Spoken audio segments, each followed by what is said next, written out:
Bonjour à tous. Dans cette 10e vidéo, je vais vous parler de sagesse et particulièrement d'auteurs qui ont abondamment déversé des gouttes de sagesse comme Lao Tse, le chinois, et Siddhartha Gautama, l'hindou.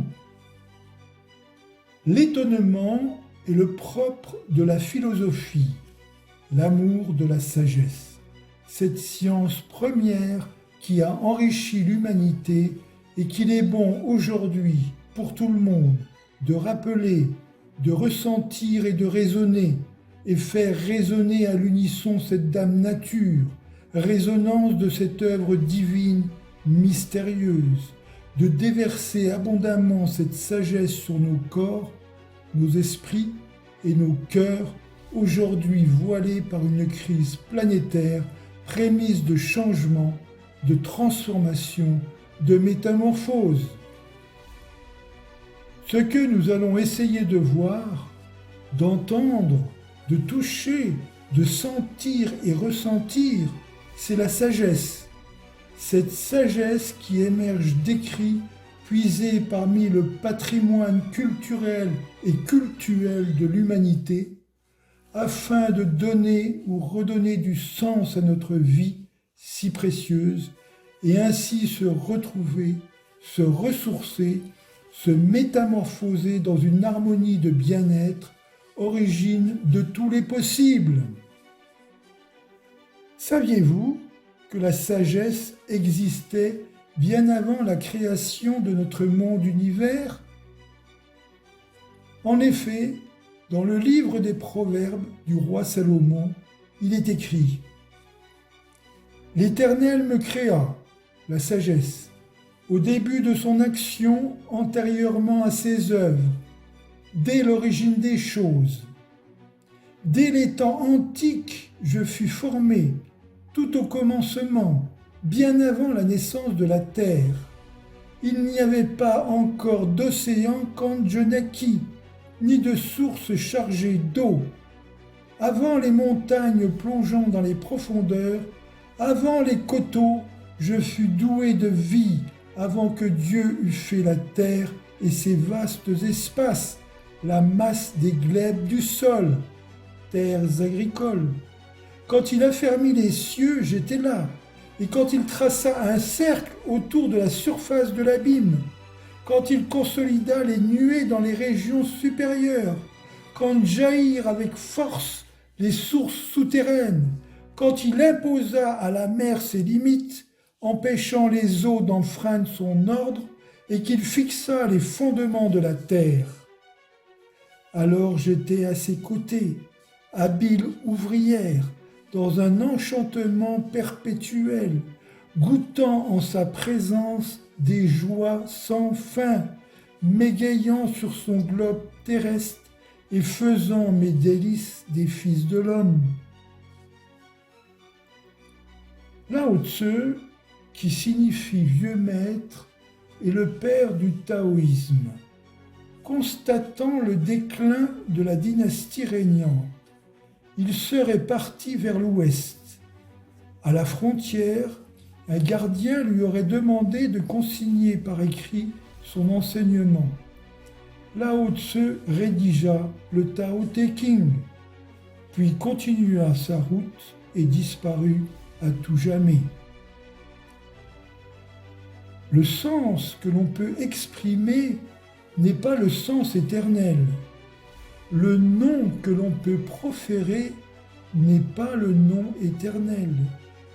J'appelle non-être le commencement de ciel et terre. J'appelle être la mère des êtres individuels.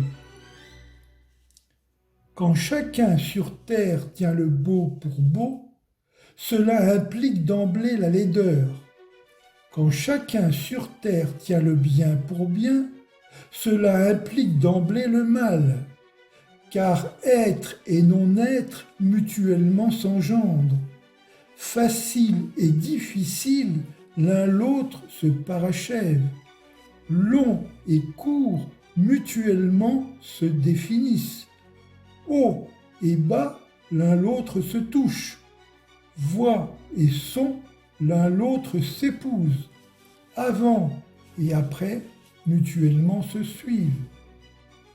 Le sens s'écoule sans cesse, mais dans ses effets, il ne déborde jamais. C'est un gouffre sans fond. Il paraît être l'ancêtre de toutes choses. Il émousse leurs tranchants, il démêle leurs nœuds, il tempère leur éclat, il s'unit à leur poussière. Il est profond et semble pourtant réel. Fils de qui? Je ne sais. Il paraît être antérieur à Dieu. Le contenu de la grande vie procède entièrement du sens.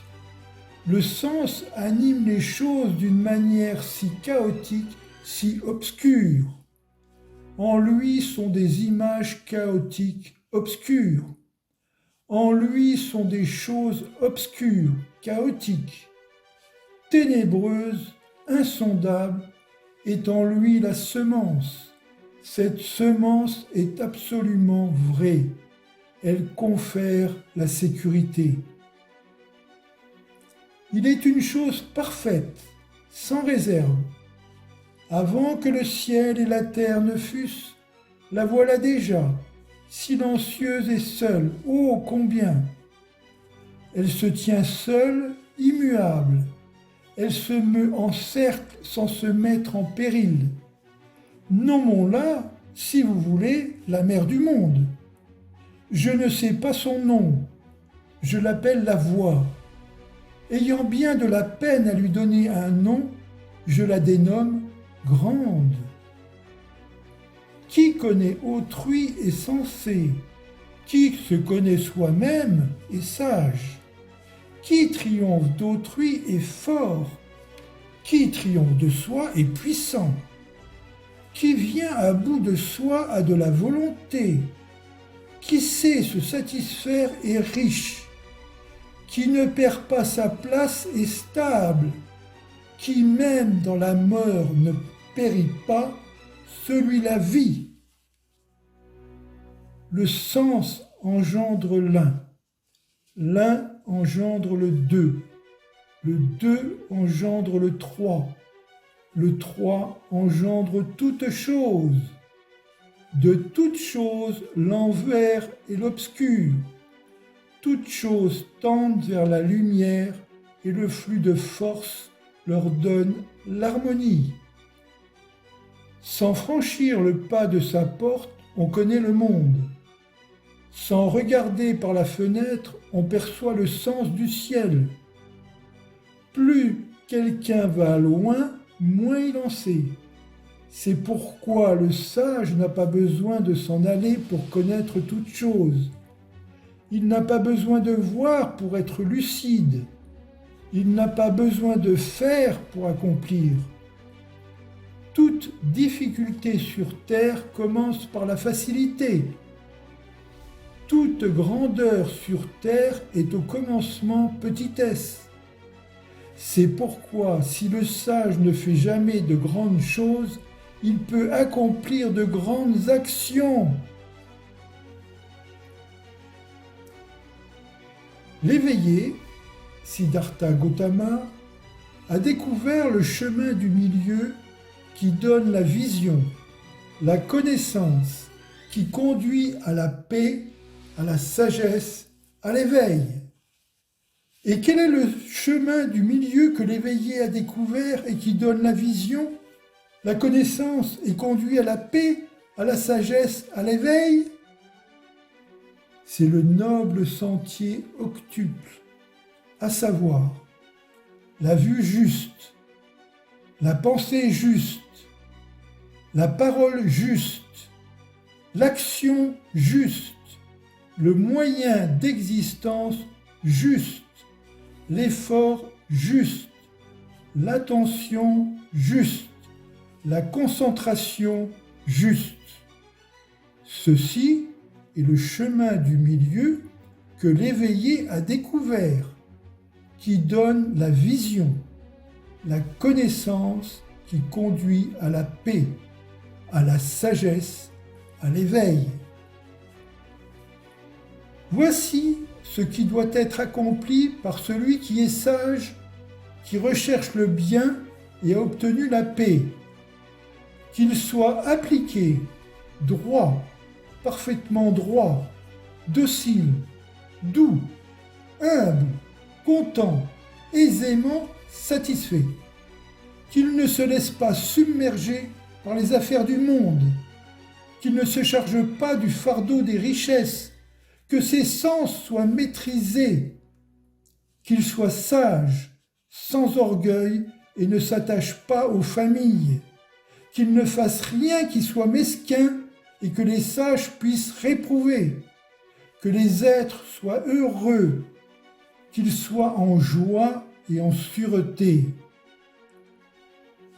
Toute chose qui est vivante, faible ou forte, longue, grande ou moyenne, courte ou petite, visible ou invisible, proche ou lointaine, née ou à naître, que tous ces êtres soient heureux, que nul ne déçoive un autre ni ne méprise aucun être, si peu que ce soit, que nul, par colère ou par haine, ne souhaite de mal à un autre.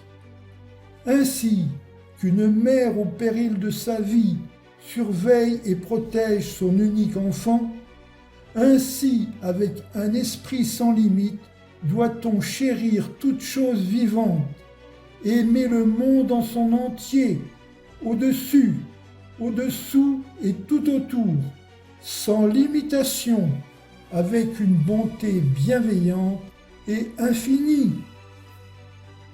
Étant debout ou marchant, étant assis ou couché, tant que l'on est éveillé, on doit cultiver cette pensée. Ceci est appelé la suprême manière de vivre. Abandonnant les vues fausses, ayant la vision intérieure profonde, vertueux, débarrassé des appétits des sens, celui qui est perfectionné ne connaîtra plus la renaissance. Celui qui est sage et vertueux, doux et doué de compréhension, humble et docile, celui-là atteindra la gloire.